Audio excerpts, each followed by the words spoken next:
Hello বন্ধুরা, আমি অর্ণব অল্প স্বল্প গল্পে তোমাদের স্বাগত জানাই আরও একটি ব্লগে। আজ হচ্ছে ফলারিণী অমাবস্যা। আজকের দিনেই মা কালীকে ফল দিয়ে পুজো দেওয়া হয়। আর আজকের দিনেই শ্রী রামকৃষ্ণদেব সারদা মাকে পূজা করেছিলেন ভবতারিণী রূপে। তাই এই পুণ্যতিথিতে আমি চলে গিয়েছিলাম পুজো দিতে। আমি একা নয়, আজকে আমার সাথে ছিল কিছুরে। তো সবার প্রথমে আমি গিয়েছিলাম হচ্ছে আমাদেরই শ্মশান কালী মন্দিরে কিছুক্ষণ বসে পুজো দিয়ে জপ করার পর আমি চলে গেলাম টোটো ধরে। না, আমি একা নই, আমার সাথে একটা পাগলিও ছিল। আমার হাতে পুজো জিনিসপত্র ছিল বলে পাগলিটাকে বলেছিলাম যে তুই ভিডিওটা কর। আর ভিডিও করতে গিয়ে সে যা করছিল, আমি তো ভাবলাম বোধহয় আমার নতুন ফোনটা আবার হাত থেকে পড়লো। এত ঝাঁকাচ্ছিল, আমি কি বলবো।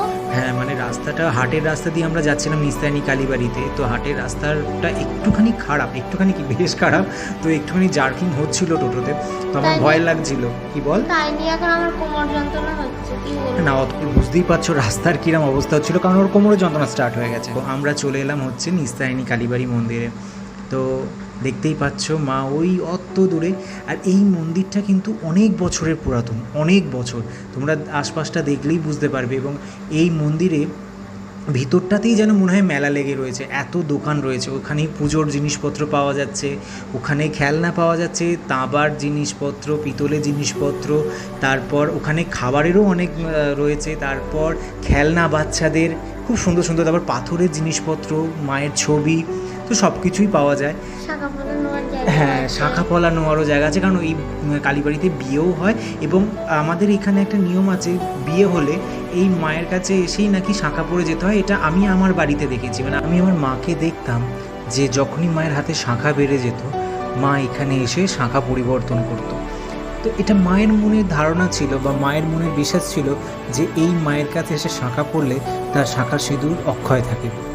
আর এই জিনিসটা কিন্তু হয়েওছে, মায়ের বিশ্বাসটা মা নিজে নিয়ে যেতে পেরেছে।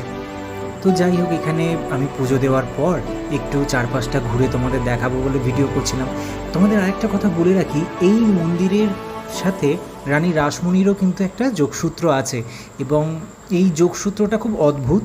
যখন রানী রাসমণি স্বপ্নাদেশ পেয়েছিলেন যে গঙ্গার পাড়েতে জমি নিয়ে দক্ষিণেশ্বরের মন্দির হবে, তো উনি নৌকা করে যাচ্ছিলেন। যখন শেওড়াফুলির গঙ্গার ঘাটে তার নৌকাটি দাঁড়ায়, তখন ওখানে একটি বাচ্চা মেয়েকে তিনি দেখতে পান এবং সেই বাচ্চা মেয়েই তাকে রাস্তা দেখিয়ে দিয়েছে। পরবর্তীতে চোখের আড়াল হতে না হতেই মেয়েটি অদৃশ্য হয়ে যায়।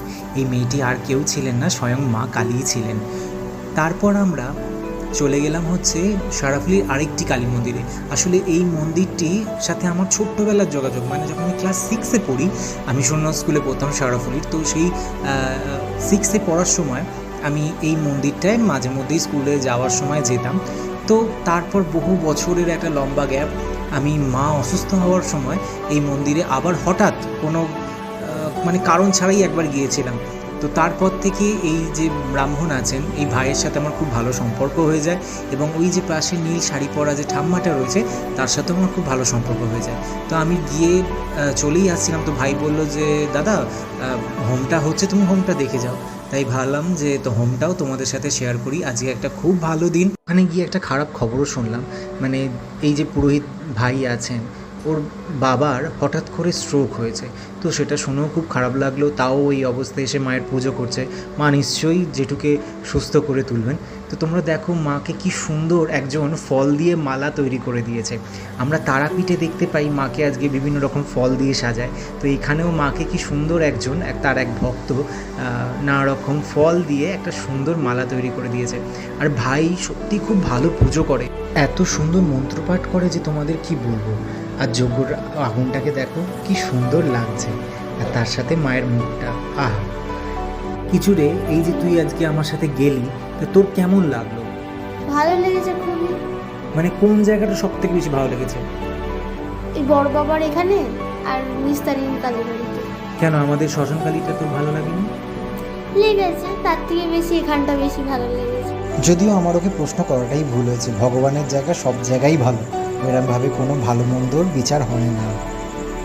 পেলে তোমরা ভোগ চলে এসছে মায়ের, আর সেই ভোগটা না খেয়ে তো আসার কোনো প্রশ্নই নেই। তারপর আমরা দুজনে আবার গল্প করতে করতে বাড়ি ফিরে এলাম। তো আরও কিছু ছবি আছে, সেই ছবিগুলো তোমাদের সাথে আমি শেয়ার করে নিচ্ছি। ততক্ষণের জন্য বাই বাই। ভালো থেকো, সুস্থ থেকো, আর আমার পাশে থেকো। আর ভিডিওটা ভালো লাগলে সাবস্ক্রাইব করতে ভুলো না। জয় মা কালী।